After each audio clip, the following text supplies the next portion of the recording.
Gothic architecture जी शुरुआत उत्तर France में सन 1140 ईस्वी में थी।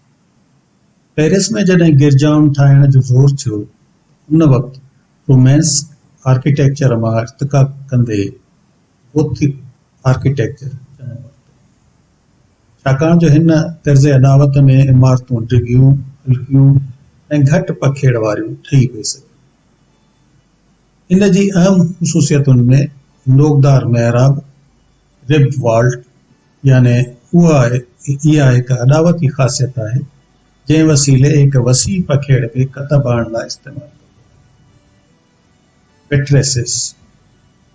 बिट्रेसिस खे असां हीअं चई सघूं था त सिरुनि या पथरनि जी अदावत जेका भितियुनि खे सहारे ॾियण या मज़बूत करण लाइ बणाई वेंदी आहे। ऐं विंडो ट्रेसी, घणो करे हिन में पत्थर जे कम जो फ्रेम या पैनल ठहियल हूंदो आहे जेको दरिये में शीशे खे मज़बूत जड़ण में मदद ॾींदो आहे। उन खां पोइ पहिरियां त इहा गिरजाउनि में रुॻो इस्तेमालु थियण लॻी या तर्ज़ दावत यानी गोथिक आर्किटेक्चर, पर पोइ उहा ॿियनि इमारतुनि जहिड़ो कि पुलनि, महलनि, होटलुनि, गेटुनि ऐं ॿियनि हंधनि ते इस्तेमालु पॉइंटेड आर्च या नोकदार महराब। नोकदार महराब नंढी मज़बूत डिज़ाइन वारा आहिनि जेके वज़नी छितियुनि ऐं वॾनि भितियुनि जी क़ुवत खे विरहाईंदा आहिनि। इहे पुराणनि डिघनि ऐं अंबनि खां वधीक वज़न खे सहारो ॾेई सघनि। मज़बूत महराबनि जे करे इमारत जी अमूदी ड्रैग वधाइण में मदद मिले थी। Flying buttress. Flying buttress Gothic फन तामीर जी ॿाहिरीं ख़ासियत खे ज़ाहिर करे थी। हीअ बटरेस डिघनि भितियुनि जे वज़न खे पखिड़ण लाइ कमु अचे। उहे साख जी क़ुवत खे सिधो संओं ज़मीन ॾांहुं मुंतक़िल कर। फ्लाइंग बटरेस अक्सर करे तफ़सीली डिज़ाइन कया वेंदा हुया। उहे घणो करे उकर जे कम सां सिंगारियल हूंदा हुया या हूंदा आहिनि। वॉल्टेड छितियूं।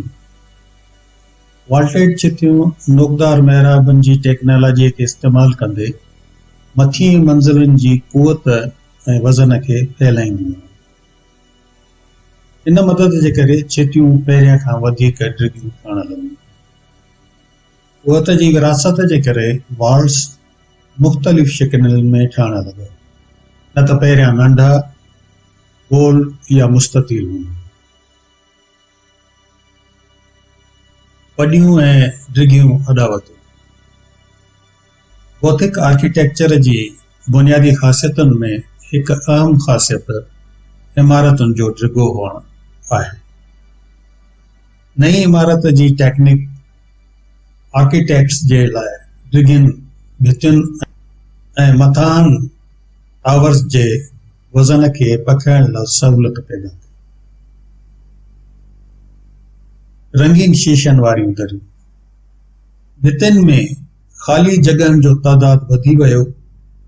उन्हनि ख़ाली जॻहियुनि खे दरियुनि तौरु इस्तेमालु करे उन में रंगीन शीशा हया, जिन ते घणो करे मज़हबी कहाणियूं पेंट थियल हूंदियूं हुयूं जेकी इमारत अंदरि मुख़्तलिफ़ रंगनि जो सोजरो पैदा करे माहौल खे मज़ेदार बणाईंदियूं हुयूं ऐं आहिनि।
कॉन्सेप्ट जब तक आप हेरिटेज में नहीं लाएंगे, लोगों का जब तक उसके साथ वास्ता नहीं पड़ेगा, जब तक वो उसको कंज्यूम नहीं करेगा, तो फायदा ही नहीं है।